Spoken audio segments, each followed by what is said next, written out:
that for you.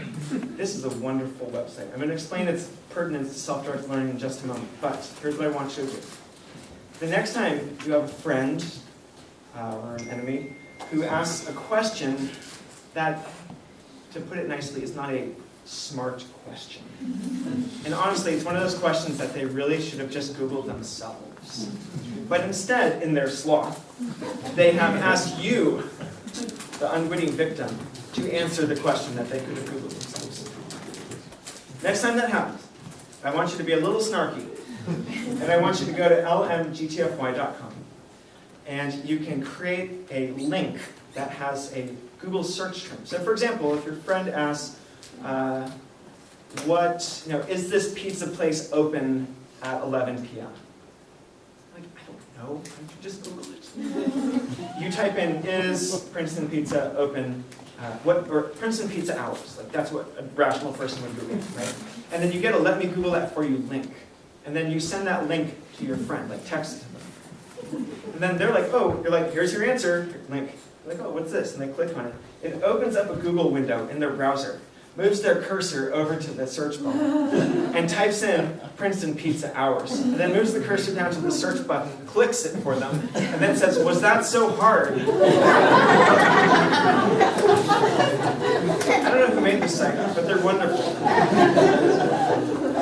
And let me Google that for you represents a fundamental fact of our era, I think, which is that self-sufficiency is not only a beneficial thing, but it's kind of becoming a required thing in the digital era. And it's especially required for anyone who wants to be a self-directed learner, somebody who wants to thrive outside of a traditional knowledge-transmitting institution. What I like about Let Me Google That for you is that it puts the responsibility back in the learner's position, which is fundamentally what we're doing with self-directed learning. We're saying it's not about teachers, per se. Teachers can be helpful. They can be very useful. They can be wonderful, life-changing people. But it is fundamentally my responsibility to answer my own questions. And before I have any significant question, any problem that I have, any curiosity that I have, the responsible thing to do is for me to Google it first and see what humanity has already decreed about this question or concern. And if you don't do that, if you're not in the habit of Googling your own dreams or problems or questions, then you will be left behind. That's my idea, in the modern era of learning. There's a great school critic, former teacher, named Will Richardson. And he has a couple very practical suggestions for reforming schools. He said, the first one is, every test should be open phone, which means you can have your phone connected to the internet, and you can answer anything you want. You can look up anything you want on the phone. How would that change testing, just as a singular rule? Another thing he says is, teachers, this is your mission. Be more interesting than a PlayStation. If you can do that, then you no longer have to rely upon all these tricks and gimmicks to try to maintain attention. It'll just be given to you. If you're not Googling stuff, you're not being a good self-directed learner. Here are a few ways you can test yourself about how good of a Googler am I. Imagine you're going to a job interview and you really want to impress the person. Can you find, if you have the name of the person interviewing you, can you go onto Facebook and LinkedIn and Twitter, or just Google this person's name and find out who they are and what they did and what their work is all about? And maybe even find out what this company is all about and come in with a proactive suggestion. It's like, your company's doing really good work. I saw your quarterly sales, but you would consider a stronger social media presence. Oh my gosh, you're probably going to be a little bit better than me. This job sounds better than the McDonald's person. Can you find the email address of an important person? I'll talk about this a little more later, but can you connect with anyone who seems interested and worthwhile on the internet and scour through all the BS and the false leads out there to actually find a critical piece of information, like an email? Can you teach yourself practical stuff, like install a window or how to butcher a chicken? YouTube University is the best thing that may have ever happened to on-demand practical learning. Can you get directions anywhere? Can you read different perspectives on the same piece of news so you're not just beholden to the same political agenda of whichever news outlet you consider to be the right one? This is the power of somebody who knows how to Google, and this is why I think that these things, like, should not be banned. I don't even think they should be highly restricted. The whole screen time for little kids thing, I think jury's out on that. But this is a learning machine.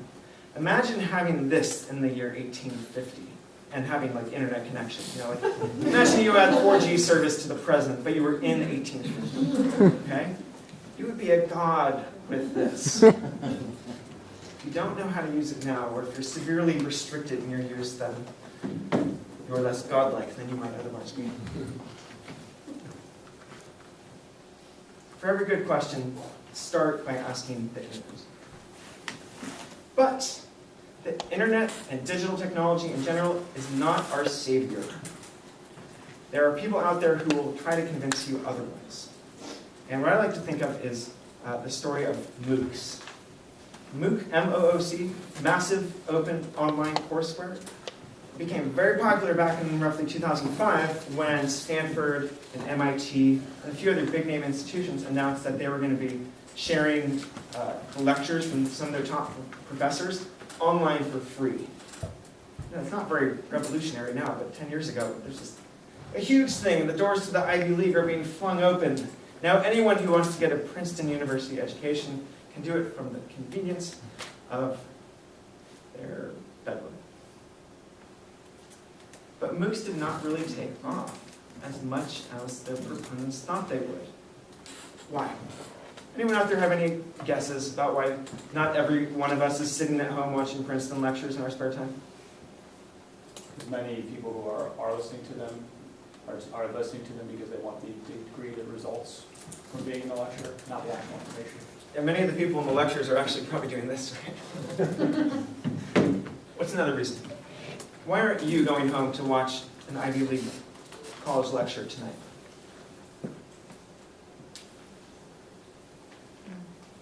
They're boring. Yeah, kind of boring. I like interacting with people.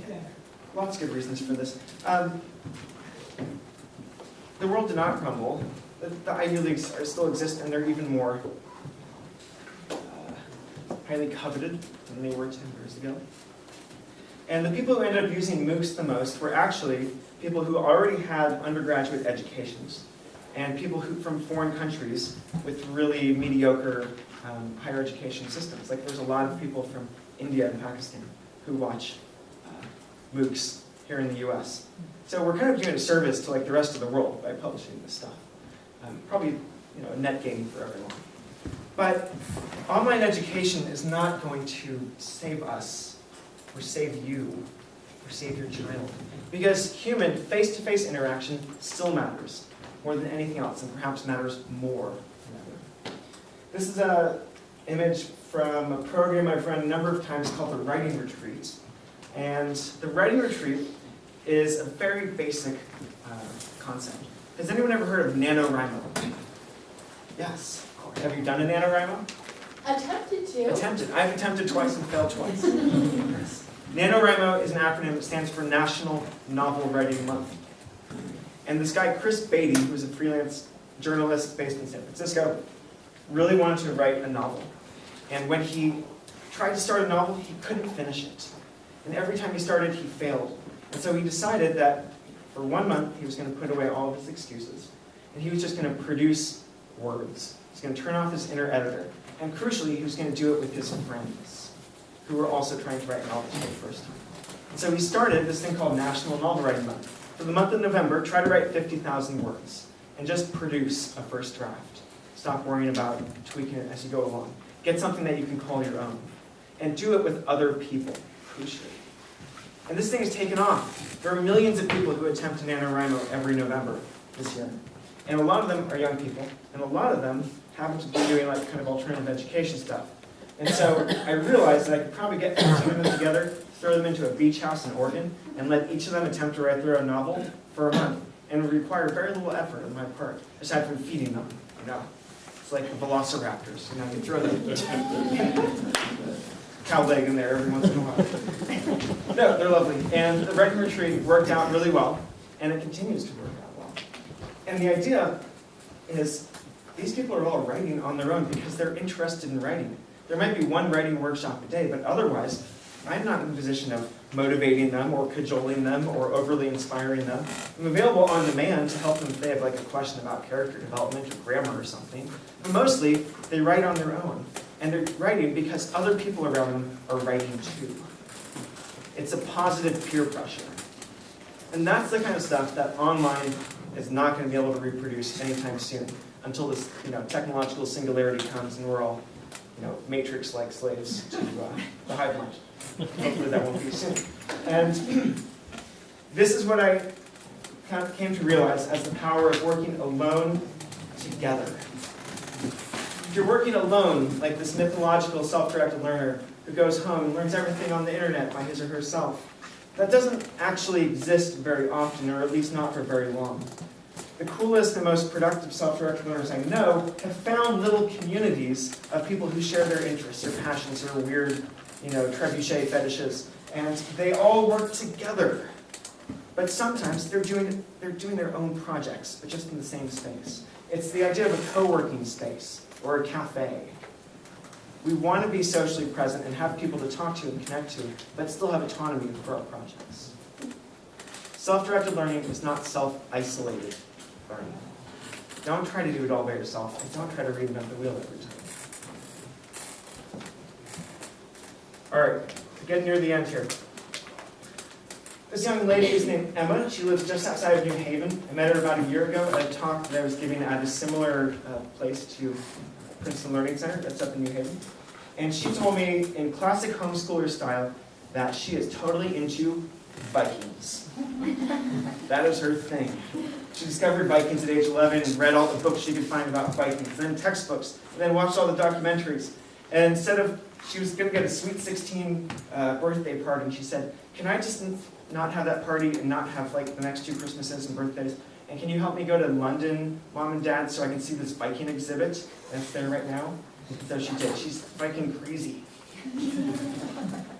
And then she discovered that Yale University had a new professor who was leading a class on what? Vikings. And she said, I've got to get into that class. The only problem, she's 16, homeschooler, not many formal credentials, and certainly is not going to, Yale doesn't let people just audit classes willy-nilly. And so she, with the help of her mom, emailed the professor. You can find this guy's email address on the Yale website. It's very easy. And she said, hi, I'm Emma, I'm 16, I'm super into Vikings. Here are the reasons I'm super into Vikings.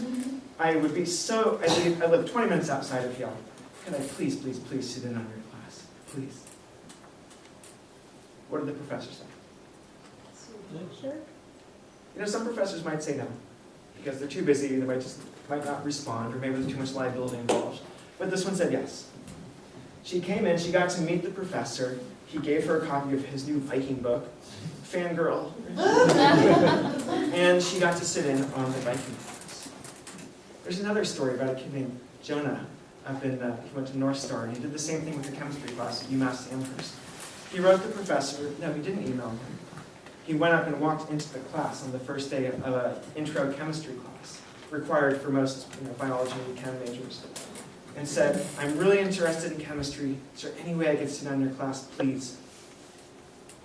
How many intro chemistry professors do you think have some young person, not even a college professor, but some young person walk up and be like, please let me take chemistry 101. No, great sir. Of course, he let him do it. He didn't, get official credit for it, but he got to participate in all the assignments, he took the tests, and then he got a letter of recommendation from the professor to go to the next level in the chemistry class, which he actually did enroll in for credit at UMass Amherst, even though he was a middle school dropout. This is the power of connecting with individuals who you find interesting, fascinating, or perhaps could be useful to you in some way, not just in a one way, but in like a reciprocal way. And I think this is a reciprocal situation because these professors are getting something out of a really passionate, curious young person, approaching them and being enthusiastic and having a discussion. And so when I work with teenagers nowadays, almost always some of my assignments or activities for them include finding a handful of people who you think are interesting or fascinating or doing work that you want to do, maybe somehow, one day, and just write them an email. Do this. Here's your primer, okay? And write a few genuine paragraphs. Get your parents or somebody else who's writing your trust to proofread it, and then shoot it off there. Like this. As a parent, you might be concerned, like, oh, my kid's meeting with a stranger. Yes, have that 10-minute conversation, and meet only in a public place. Or maybe, like, if you're a parent, you can camp out in front of the Starbucks with a little, spyglass, and make sure everything's cool with the Yale professor. But this is one of those things that self-directed learners can do, especially young self-directed learners who have more of the benefit of the doubt. Like if I'm, say, 27, and I email the UMass Amherst professor, like, please let me sit on your chemistry course, and be like, why don't you sign up for the college? Freeloader? If you're young, you have the unique opportunity to do this kind of stuff. And all that you have to lose is a little bit of ego. And all that you have to gain are incredible connections and resources and opportunities. Do this more. And do this now, all of you, at your own age. Find somebody who you love and who you want to reach out to. And just send them a nice email. Good chance they'll never respond to you, but in the off chance they do, it's going to be awesome. I do it all the time. Okay, last story. We're at the end here. This is Carsey Blanton. She's another not back to school camp person. This just happens to be the community from which I know most of my kind of case studies. And a lot of questions get asked about what happens to these kids who don't go to regular school. They go to some weird thing like PLC, or they go to a Waldorf school, or they just homeschool or unschool all their lives. And maybe they go to college, maybe they don't. It's a lot easier for us to imagine success with the kid who does all the weird stuff and then goes to college. Because after college, when you have the degree and the pedigree, nobody cares, right? I'm not going up and asking, hey, what did you do in 10th grade, man? It's like, that's just not, or like, what's your SAT score? No, only a-holes do that. We do ask, where do you go to school, meaning college? And that's our sort of, little spot test as to whether you are part of our educated tribe or not. So it's really easy to imagine success for weird K through 12 experiences leading to college. But imagining success without college is like jumping way far off the deep end for all of us.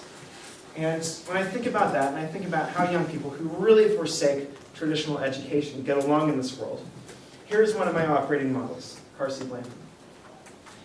She never went to school, ever. At age 5, her parents looked at her. She grew up on a rural piece of land in Virginia and said, you're pretty happy. We're not going to send you to school because that might ruin that. And so she just never went to school. And she got to hang around on her farm and play with salamanders and read a bunch of books. And her parents brought over interesting people to talk to, have dinner parties, that kind of stuff. And then at age 13, she picked up an acoustic guitar. And that was kind of the beginning of the end for Carsey. She noodled around with that guitar as much as she could. She taught herself stuff online. And then she started going here, on back to school camp, where she met a bunch of other artists. And some of these other artists were a little bit older than her, and they were forming an artist house, sort of neo-commune, in Eugene, Oregon, where many such experiments happen. And Carsey was 16 at this point, and she got invited to go live with a bunch of 18 and 19-year-olds in Eugene, Oregon. They were all musicians and artists. And she pitched this to her parents, and her parents, in very bold, trusting, unschooly parent fashion, said, yes, we will support you in doing this, / we can't really stop you. And so she went out, she started her life as a musician, and she took every odd job she could to get through this early transitional period. The big break came when she got invited to tour the US with a funk band at age 18. And so she got to go all around. And she started teaching swing dancing, a skill that she picked up, to make money on the side and start building up a little bit of an audience for her budding music career. She starts writing her own stuff. She's still working at cafes to pay the bills. And in her early 20s, she gets her next break, which is getting an invitation. She kind of worked her way up to this. It's not like funk band to Paul Simon. But she got to open for Paul Simon on his tour. Then she got to tour with the Wood Brothers. At this point, she's self-published a couple of CDs. She's age 26, and she's going for the big kahuna now. She wants to do a jazz album, and she needs a bunch of money to hire the other musicians to do this and to produce some really cool tracks. And she goes on Kickstarter and creates a campaign, and she tries to raise $29,000 for her jazz album. At this point, she's toured around the US a couple of times. She's taught a lot of dance. She's done some of her own shows. She's got a mailing list. She's pretty good at self-promotion. And at the end of her Kickstarter campaign, she does not have $29,000. She has $62,000. It's enough to fund her, I believe one of her stretch goals was if she got to $60,000, she would go tour in Australia. And so this funded the album, a nationwide tour, and some international touring, and became one of her revenue streams for being a self-employed singer-songwriter. Carsey represents to me somebody who has eked her way into the middle of this diagram. There's a lot going on here. Let me explain. This is a sort of how people live their lives breakdown, Venn diagram. Let's say you have just something that is a passion. You love to do it, but you have no skill in it, and nobody will pay you to do it. We call that being a fan. Right? If you like watching soccer, but you're no good at soccer, and nobody will pay you to watch TV, then you are a soccer fan. Congratulations. As soon as you get some skill with your passion, but still nobody will pay you for it, you have a hobby. Think of the model train collector, right? Good for you, man. I'm not going to pay you to make those model trains. Okay, go over here. Take the passion out of it. You no longer care about what you're doing, but you're good at it, and people will pay you to do that. Call that a job. Carsey took a number of jobs in her career, working as a barista. I think, in many ways, teaching dance is not always a fantastic thing. That was just a job for her also. Until she could start moving into this direction. Of course, over here, if you want to do something, people do get paid for it, but you have no talent, and that's a dream job. You've got to move the talent direction.